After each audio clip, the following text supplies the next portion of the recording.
everyone, so today I have a small haul for you guys. I went to the MAC counter last night, so I have a couple of things to haul for you guys. I didn't get, I'd say I got a decent amount. I had actually gone to check out the Marilyn Monroe collection because I was really excited about it, but once I got there, I was more excited about the packaging than I was about the collection. A lot of it is all easily dupable or have been out in past collections, or it's just a lot of it, pretty much the whole collection I had in my collection already, so I didn't really go for any of that. But they had a new collection out. I can't even remember the name of it, it's horrible. So I got a couple things from that, and then I just got a few things from the permanent line as well. So I'm just going to dive right into it here. So I got two blushes from the new collection, and I really wish that I knew the name of it. Probably look it up and annotate it somewhere in this video. But the first blush that I got was Stubborn, and I've really been into buying makeup for the fall lately, so I just bought massive amounts of lipsticks that are all really dark and fall appropriate. I'm not really going to haul them because it is a lot of lipstick to just haul on its own, so I figured I'll just mention here.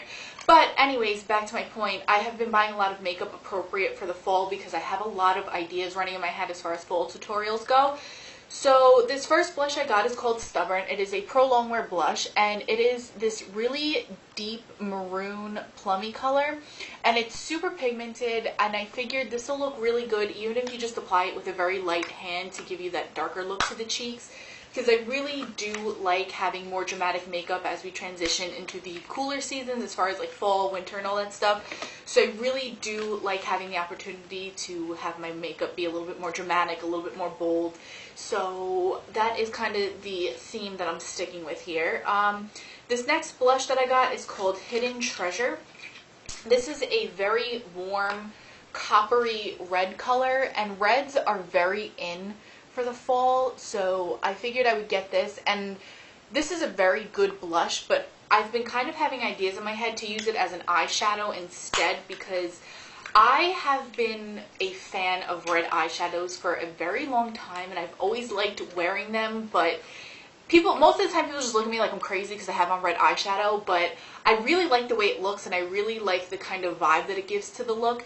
But now that it's in for fall, I'm like, oh yeah, I am so taking advantage of that because I absolutely love the red.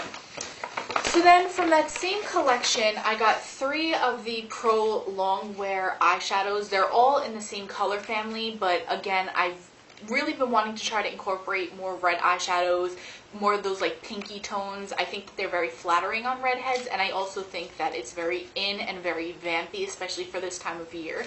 So this first one that I got is called Mauveless, and it is really just a standard deep mauve color. And that is what that looks like, and I figured I can just use that in the crease to create a little bit of definition, kind of give it a transition color for a darker color that I might want to use, or even just use this as like a lid color and then blend it out so it has that like smoky look, which is also very in for the fall. And then the next color that I got is called, what is this called? It's called Endless Passion, and this one is a mauvey pink color. It's more of like a muted kind of pink. It's not very bright. And I really liked this, and I figured I can do something with it, so I bought that. And a lot of the pink and red eyeshadows that I have in my collection are very bright and very summer and spring appropriate, so I wanted to get more of those deeper tones with the more earthy undertones to them as opposed to the brighter blue undertones. So this way I can use it more for this time of year, and it gives a little bit more of an earthy vibe to the look. And then this last one is called More Amour, and this is just a reddish, hold on if I can open this. It's just a reddish, kind of almost on the line of plummy type of color. So I really, really liked this, and I thought, I have an idea in my head of this look that I want to do, and this is the color that I had envisioned in my head. So I saw it and I was like, oh, I'm just going to buy that. So the next two things, the last two things that I got are in the permanent line, so you can always find these. I happened to see them and I liked them, so I just picked them up. This first one is called Sunspot, and I got this in the pot because I went to the counter so they didn't have the pans. And it's just this very bright yellowy green. It's a little bit more on the muted lime green side. It's showing up a little bit more yellow on camera. But I really liked this, and I had another idea of a look that I wanted to do, so I picked this up, and I feel like I'm going to have a lot of tutorials coming, so make sure that you definitely subscribe to my channel to stay tuned for those, and it's free, and you will make me one very happy camper, so I think that you should do it. And then this next color that I picked up is actually a MAC pigment. I have a bunch of the MAC pigments that came out with the Christmas collection 2 years ago. My best friend got it for me as a Christmas gift. I pressed all of those, but I kind of just wanted one loose pigment, so I got the color Violet. And for me, when I looked at this in the store before I swatched it, this for me is what I wanted Beautiful Iris to be from MAC.